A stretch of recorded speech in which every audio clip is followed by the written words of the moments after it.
कोई भी क्षेत्र हो, अवार्ड बड़े मायने रखता है। ऋषि कपूर ने अपनी एक किताब लिखी थी खुल्लम खुल्ला। जी हाँ, उनका निधन हुए काफ़ी दिन बीत गए, लेकिन अपनी फ़िल्मों के ज़रिए और अपनी अदाकारी के ज़रिए वो आज भी याद किए जाते हैं। तो जो फ़िल्में होती हैं उसमें कई तरह के अवार्ड होते हैं। फ़िल्मों को कई कैटेगरी में रखा जाता है और फिर उसके मुताबिक अवार्ड दिए जाते हैं। एक अवार्ड होता है बेस्ट एक्टर का अवार्ड। ये बात 1973 की है। ऋषि कपूर की बतौर हीरो पहली फिल्म बॉबी। यूँ तो ऋषि कपूर ने मेरा नाम जोकर में भी काम किया था, लेकिन बतौर एक्टर उनकी फ़िल्म बॉबी रिलीज़ होती है। फिल्म सुपर डुपर हिट हो जाती है। उसी दौरान अमिताभ बच्चन की पहली सुपर डुपर हिट फिल्म जंजीर भी 1973 में रिलीज़ होती है। फिल्म अच्छा बिजनेस करती है। अमिताभ बच्चन के किरदार को खूब सराहा जाता है। लोगों को ये उम्मीद होती है कि ये अवार्ड अमिताभ बच्चन को मिलेगा। अपनी किताब खुल्लम खुल्ला में ऋषि कपूर ने लिखा था कि मुझे बताते हुए शर्मिंदगी महसूस होती है कि फ़िल्म बॉबी के लिए मैंने अवार्ड ख़रीदा था।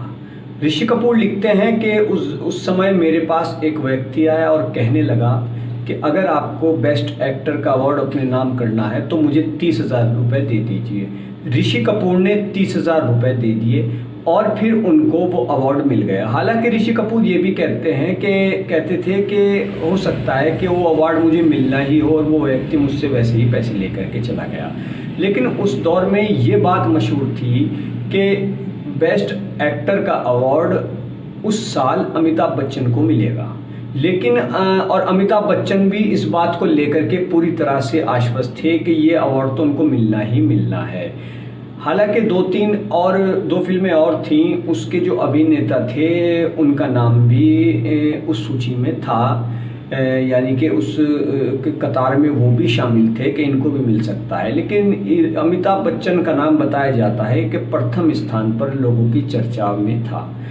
लेकिन जब ऋषि कपूर को फिल्म बॉबी के लिए बेस्ट एक्टर का अवार्ड मिला तो अमिताभ बच्चन उनसे नाराज़ हो गए और कई सालों तक उनकी नाराज़गी बरकरार रही।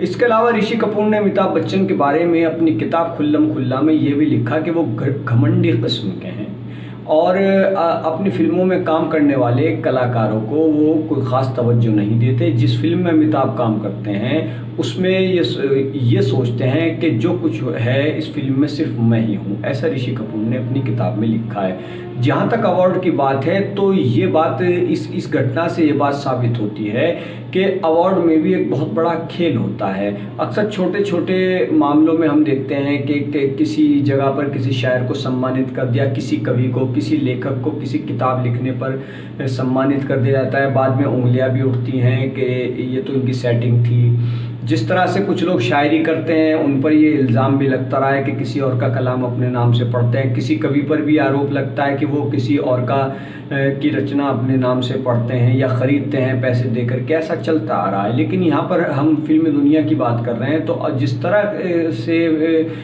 ऋषि कपूर को 30,000 रुपये देकर के अवार्ड मिला था वो कई तरह के सवाल खड़े करता है और अवार्ड की विश्वसनीयता पर भी सवाल खड़े होते हैं कि उस ज़माने में ऐसा होता था तो क्या आज नहीं होता होगा। बहरहाल ये बात हमने पढ़ी थी तो आपसे शेयर करनी थी। हमारे चैनल को ज़्यादा से ज़्यादा सब्सक्राइब कीजिए और हमारे साथ बने रहिए। लाइक कीजिए, वीडियो को शेयर कीजिए। धन्यवाद।